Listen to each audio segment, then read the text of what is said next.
కూటమి ప్రభుత్వం విడుదల చేయాల్సిన ఫీజు రియంబర్స్మెంట్ నిధులు 4,600 కోట్లు వెంటనే విడుదల చేయాలని డిమాండ్ చేస్తూ యువత పోరు కార్యక్రమానికి వైఎస్ఆర్ కాంగ్రెస్ పార్టీ పిలుపునిచ్చింది. ఈ నేపథ్యంలోనే వైఎస్ఆర్సీపీకి సంబంధించిన యువనేతలు యువత పోరు పోస్టర్ను ఆవిష్కరించారు ఆంధ్ర యూనివర్సిటీ ముందు. ఈ కార్యక్రమానికి సంబంధించి మరిన్ని విషయాలు మనతో మాట్లాడడానికి యువనేతలు ఉన్నారు. సార్ చెప్పండి, ఈ కార్యక్రమం తాలూకా ప్రధాన ఉద్దేశం ఏంటి? ఈ కార్యక్రమాన్ని రేపు ఏ విధంగా నిర్వహించబోతున్నారు?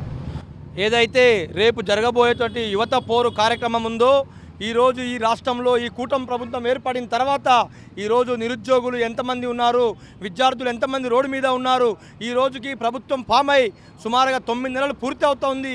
ఈరోజు స్కాలర్షిప్స్ కానీ ఈరోజు దాకా విడుదల చేయకపోవడం చాలా బాధాకరమైన విషయం. ఈరోజు ఏదైనా కూడా ఈ దేశం బాగుపడాలన్నా, ఈ రాష్ట్రం బాగుపడాలన్నా విద్యా వ్యవస్థ, విద్యా వైద్యం బాగున్నా అప్పుడే ఈ రాష్ట్రం బాగుపడుతుంది. కానీ ఈరోజు డాక్టర్ రాజశేఖర్ రెడ్డి గారు కలలు కన్నటువంటి ఏదైతే నిరుద్యోగులు కానీ లేదంటే విద్యార్థులు కానీ స్కాలర్షిప్లు ఇవ్వాలని చెప్పేసి ఆనాటి ముఖ్యమంత్రి రాజశేఖర్ గారు ఏర్పాటు చేసినటువంటి కార్యక్రమాలను ఈరోజు గత ముఖ్యమంత్రి జగన్మోహన్ రెడ్డి గారు అనేక కార్యక్రమాలు పెట్టి విద్యార్థులకు స్కాలర్షిప్ల ద్వారా నాడు నేడు వ్యవస్థ ద్వారా అనేక కార్యక్రమాలు చేయడం జరిగింది. కానీ ఈరోజు ఈ ప్రభుత్వం ఏర్పడిన తర్వాత, ఈ కూటమి ప్రభుత్వం ఏర్పడిన తర్వాత ఈరోజు విద్యార్థులకు స్కాలర్షిప్లు లేవు.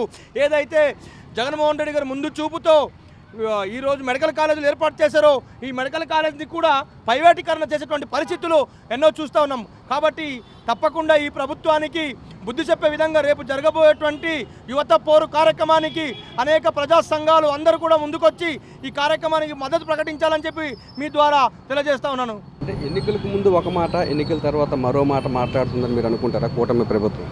కూటమి ప్రభుత్వం మాట మీద లేదని ఖచ్చితంగా నికరంగా చెప్పగలం. ఇప్పటి వరకు ఒక్క బకాయి తీర్చలేదు. 600 కోట్లు పెట్టారు.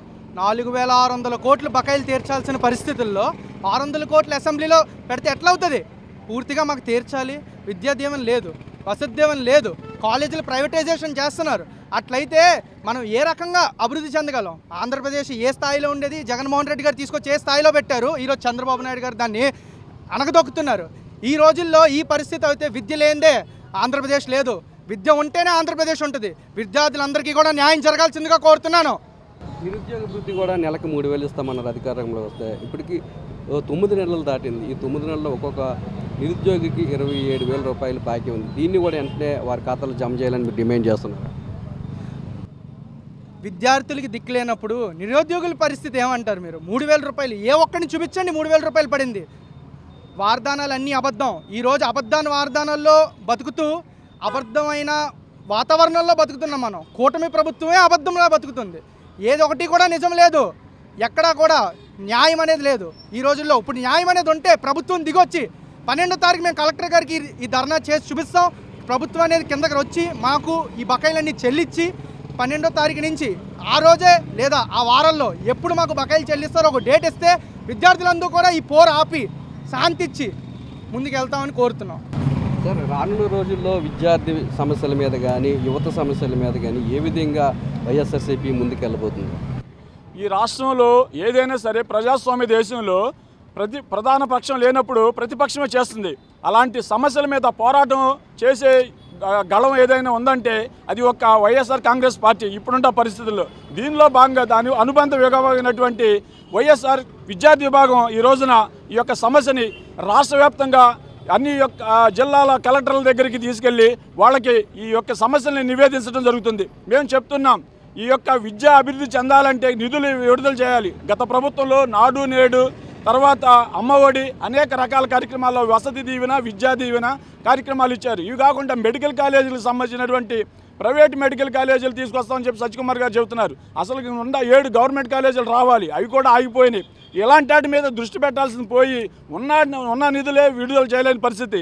హాస్టల్లో ఇక్కడ చూసుకున్నట్లయితే మెస్ బిల్లులు చెల్లిస్తేనే మెస్ కార్డులు ఇస్తామంటున్నారు. ఇది యొక్క విశ్వవిద్యాలయంలో పేరు వెళ్ళినటువంటి ఆంధ్ర విశ్వవిద్యాలయంలో ఈ విధంగా ఉంటే మరి రాష్ట్రంలో మారుమూల ఉన్నటువంటి ప్రాంతాల్లో అక్కడ విద్యార్థుల పరిస్థితి ఏంది? అందరూ నిర్లిప్తంగా స్తబ్దతగా ఉన్నారు. ఒకటి మాత్రం గుర్తుపెట్టుకోండి,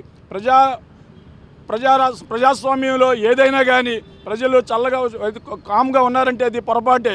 ఎప్పుడైనా సరే అది పెళ్లి బిగితే ఏవైనా దారి తీస్తుంది. కాబట్టి మీరు ప్రజల యొక్క ఆగ్రహాన్ని చవి చూడకముందే నిధులు విడుదల చేసి ఈ యొక్క విద్యార్థుల యొక్క సమస్యను మీరు సాల్వ్ చేస్తారని చెప్పేసి మేము చెప్తున్నాం. దీనిలో భాగంగా యువత పోరు ఏదైతే ఉందో దీనిలో రేపొద్దున రాష్ట్ర వ్యాప్తంగా ఉండేటువంటి అన్ని కలెక్టర్ల గారికి మేము రేపు మెమోరాండాలు ఇస్తున్నామని చెప్పేసి చెప్తున్నాం. విద్యార్థుల ఆగ్రహానికి గురి కాకముందే కూటమి ప్రభుత్వం విద్యార్థులకు ఇవ్వాల్సిన ఫీజు రియంబర్స్మెంట్ నిధులు 4,600 కోట్లు విడుదల చేయాలని కూటమి హామీ ఇచ్చినట్లుగా ప్రతి ఒక్క నిరుద్యోగికి నెలకు 3,000 రూపాయలు ఇవ్వాలని ఏవైతే వైఎస్ జగన్మోహన్ రెడ్డి హయాంలో 17 మెడికల్ కాలేజీలను ఏర్పాటు చేశారో వాటిని ప్రైవేటు పరం చేయకుండా ఉండాలని చెప్పి వీళ్ళంతా కూడా డిమాండ్ చేస్తున్నారు. ఈ నేపథ్యంలోనే రేపు జిల్లా కలెక్టర్కి అన్ని జిల్లాల్లో కూడా యువత పోరు పేరుతో ఒక వినతి పత్రాన్ని సమర్పిస్తున్నామని, కూటమి ప్రభుత్వం స్పందించుకుంటే తమ పోరాటాన్ని మరింత ఉధృతం చేస్తామని హెచ్చరిస్తున్నారు. కెమెరామెన్ రమేష్తో నాయుడు, ఆంధ్ర యూనివర్సిటీ.